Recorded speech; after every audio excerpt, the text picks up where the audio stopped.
আসসালামু আলাইকুম। সবাই কেমন আছেন? আশা করছি সবাই সুস্থ আছেন, ভালো আছেন। আলহামদুলিল্লাহ আমরাও ভালো আছি। এই যে ভিডিওটা দেখছেন সেটা কিন্তু কালকের সন্ধ্যার সময় মাগরিবের নামাজ পড়ে আমরা এখানে গেছিলাম, মানে খুলনা সিটি মেডিকেলে। আমার এক দুলাভাই অনেক অসুস্থ, সেখানে আসছে ডাক্তার দেখানোর জন্য। তো অনেক টেস্ট দিয়েছে, তা অনেক রাতে হয়ে গেছিল। তো আমি বাসায় আসতে বললাম, আসলো না।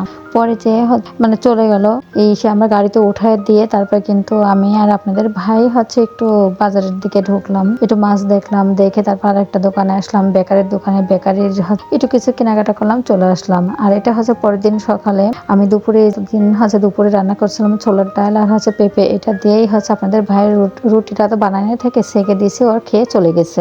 আর আমার দুপুরে রান্না করব আজকে যে মানে পটল ভাজি আর কচু দিয়ে চিংড়ি মাছ রান্না। তা আমি এবার সকালে কিন্তু উঠেই আগে আমাদের ভাইয়ের মানে পাঠায় দিয়ে আমি ঘর বাড়ি সব পরিষ্কার করছি। করার পরে কিন্তু আমি একটু সেলাই করতে বসছিলাম। ভাবলাম আজকে একটু দেরি করে রান্না করতে যাব, যাতে আমি এটা সেলাই করতে পারি। আর আপনাদের ভাই যেহেতু আসবে 2:30টার দিকে, 3টার দিকে বাসায় আসবে, তো আমি এর মধ্যে আমার রান্না হয়ে যাবে। তা আমি এটা বলে তরি তরকারি সব কেটে টেটে রেখে তারপরে কিন্তু আমি মানে সেলাই করতে বসছি।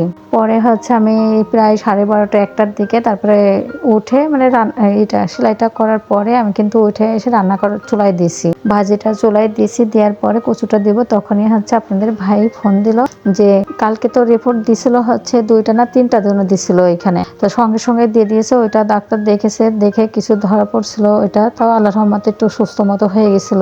পেটের ভিতরে নারী পেঁচিয়ে গেছিল, তো ওষুধের দ্বারা সেটা নাকি অনেক, তো এটা আল্লাহর রহমতে একটু জায়গা মতো চলে আসতে তাই। তো এটা দেখে আরো অনেকগুলো টেস্ট দিছিল। তা আজকে দেওয়ার কথা দুপুরের দিকে। তা সেই দুলাভাই তো আর আসেনি, তার ছেলে দুইটা আসছে, তার দেখলো মানে নিয়ে আসে আপনাদের ভাইও গেছিল, গেলে পারে তো এখানেতে ওদের দেখে তো ওদের বাসায় আসতে বলছে। তো আসলো বাসায়, তো তখন ফোন দিয়েছে যে ওরা আসবে বাসায়। তা কি রান্না করেছে? তো আমি তো তখন রান্না করছি কচু আর পটল রান্না করছি। তো তখন আবার ওদের তো আর সেটা দেওয়া যায় না। আমি তখনই মানে ইলিশ মাছ, তারপরে কাতলা মাছ, গরুর গোশ, তারপরে চিংড়ি মাছ, এগুলো ভিজাই আমি ভাবলাম এদের আসতে তাড়াতাড়ি করে দেখে চলে করতে পারি, তো সেগুলোই করব। তো দেখলাম আসতে আসতে আমার একটু হয়ে গেলো, তারপর একটু দেরি হয়ে গেছিল খাইতে দিতে। খেয়ে টেয়ে নিয়ে তারপরে ওরা বসে মানে একটু গল্প করছে, মামা ভাগ্নে গল্প করলো, নামাজ পড়লো একসাথে।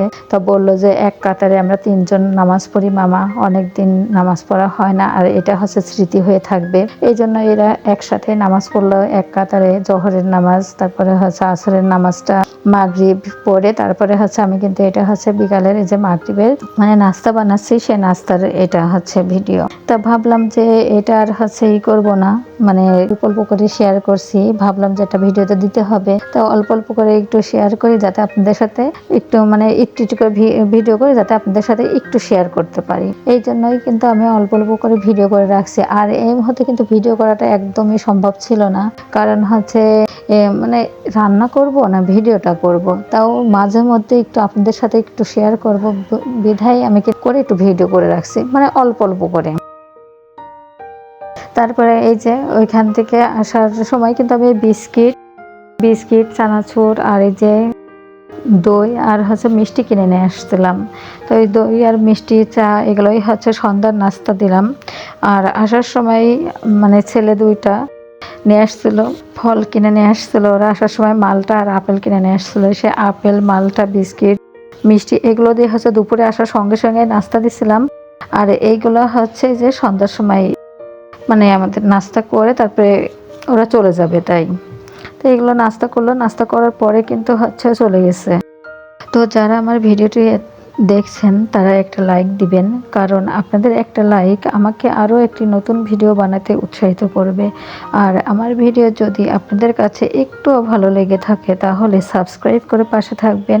বেল বাটনটি অন করে রাখলে আমি যে ভিডিওটাই দিব না কেন আপনাদের কাছে নোটিফিকেশন চলে যাবে।